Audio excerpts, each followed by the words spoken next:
الذين يذكرون الله قياما وقعودا وعلى جنوبهم ويتفكرون في خلق السماوات والأرض ربنا ما خلقت هذا باطلا سبحانك فقنا عذاب النار. الحمد لله رب العالمين وصلى الله وسلم على نبينا محمد وعلى آله وصحبه أجمعين. أما بعد, all praise is due to Allah, the exalted, the majestic. And we ask Allah to exalt, mention and grant peace and send His blessings upon the Prophet Muhammad sallallahu alaihi wasallam. Welcome back, brothers and sisters in faith. Today's discussion is a little sad, but it's important. We will be learning the virtues and the importance of saying La ilaha illallah Muhammadur Rasulullah, or what is known as the Shahadatain or the Shahada, before or upon dying. Yes, many people are under the impression that you only say La ilaha illallah or Ashhadu an la ilaha illallah, but as Al-Hafidh and other scholars explained, that is almost like a nickname. When you say the Shahada as a nickname for both expressions, Ashhadu an la ilaha illallah wa Ashhadu anna Muhammadan abduhu wa rasuluh. The Prophet ﷺ, as in the hadith of Mu'adh ibn Jabal, said, whoever their last speech is, there's no deity worthy of worship besides Allah, meaning La ilaha illallah, will enter paradise. But like I told you, the scholars understood from that the person actually should make the whole expression if he's able to do so. And what a wonderful promise is that. But we know that for a person to be able to say the statement comfortably while dying, it necessitates that they must have lived according to its standards, and that they receive this divine support from Allah Azza wa Jal, who says, يُثَبِّتُ اللَّهُ الَّذِينَ آمَنُوا بِالْقَوْلِ الثَّابِتِ فِي الْحَيَاةِ الدُّنْيَا وَفِي الْآخِرَةِ. That particular ayah, the scholars have understood it to be in reference to the person's ability to say the Shahada during their life and upon dying. And if someone had lived in a different way, then they may not be granted the success from Allah to even say the statement. In fact, it has been reported that some of them died singing or requesting a puff of cigarette or whatever it is that they had been living according with in their life. This is the thing that was occupying their lives and their minds, that they will also die in a similar manner.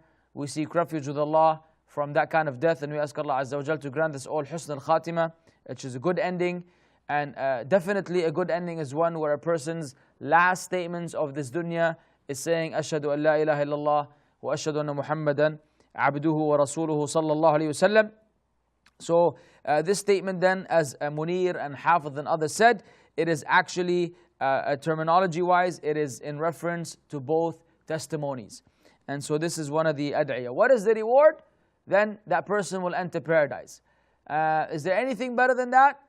Not really, right? Is there anything in this world better than being granted paradise upon dying? La wallah. That's the ultimate reward that a believer seeks. In fact, that's why you do all the good deeds that you do, and you stay away from all the evil deeds that you stay away from, specifically so that on Yawm al-Qiyamah you will be granted, admitted to paradise and protected from the hellfire.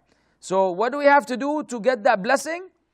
We have to live up to the standards of La ilaha illallah. And we know, brothers and sisters in faith, that according to the scholars, there are conditions. There are conditions of the statement of La ilaha illallah. It is not merely uttering of the words.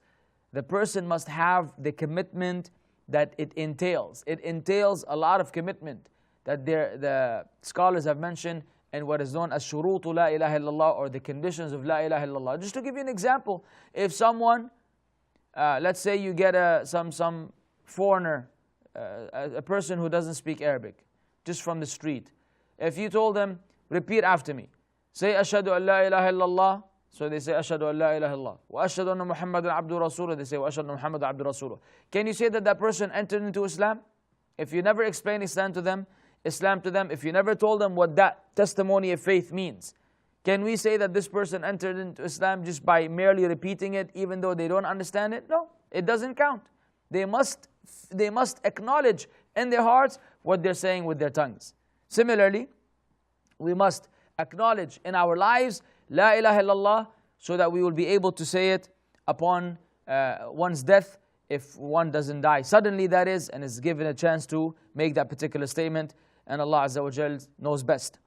The second topic that we will discuss in this episode is that has to do with sneezing and the glad tidings of sneezing. Abu Hurairah, may Allah be pleased with him, reported that the Prophet ﷺ said, when one of you sneezes, let them say, Alhamdulillah, or praise is due to Allah. And their brother or sister should respond to them saying, may Allah have mercy on you, Yarhamukallah. To which the sneezing person should say, Yahdikumullahu wa yuslihu balakum. May Allah guide you and fix your affairs. Look how important this is. There's three aspects of this. First of all, the one sneezing should praise Allah subhanahu wa ta'ala. And according to the scholars and many other ahadith, that if you don't praise Allah, then the person shouldn't say Yarhamukallah. So saying Yarhamukallah to a person that sneezed is actually conditional to them having praised Allah first. If they praise Allah, then you say Yarhamukallah, and in return they should say Yahdikumullahu wa yuslih balakum. Sadly, many people don't memorize this particular hadith, or they say whatever they've learned from their culture. Yahdina wa yahdikumullah. I've heard different expressions. All of these need to be verified. They should be verified. Are they in line with the hadith of the Prophet ﷺ? Is there an authentic tradition that actually has a different wording, different verbatim that we can stick to? If not, then we may not just make any dua on our own. We have to adhere to the sunnah of the Prophet ﷺ. Anyways, the scholars say, why would that happen? Why do you praise Allah? You praise Allah because sneezing is actually among the means for you to avoid sickness. And also sneezing is like an earthquake that happens within your body. You know, your body reacts and your internal organs or anything, it could actually result in some damage, physical damage. Had it not been for the mercy of Allah, that even though you had that internal earthquake, you're able to survive, then something could have gone wrong. So you praising Allah is because Allah Azza wa Jal kept you in that condition, in that sound condition, in spite of you sneezing, and that is from the mercy of Allah subhanahu wa ta'ala. And also they say that if you sneeze, it's an evidence that your body is healthy and that you have good digestion and good strength. So for that, one must thank Allah subhanahu wa ta'ala.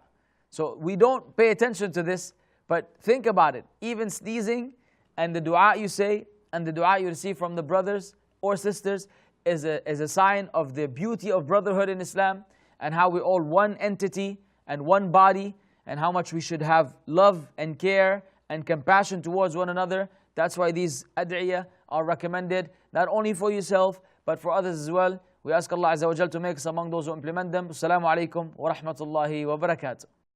الذين يذكرون الله قياما وقعودا وعلى جنوبهم ويتفكرون في خلق السماوات والأرض ربنا ما خلقت هذا باطلا سبحانك فقنا عذاب النار.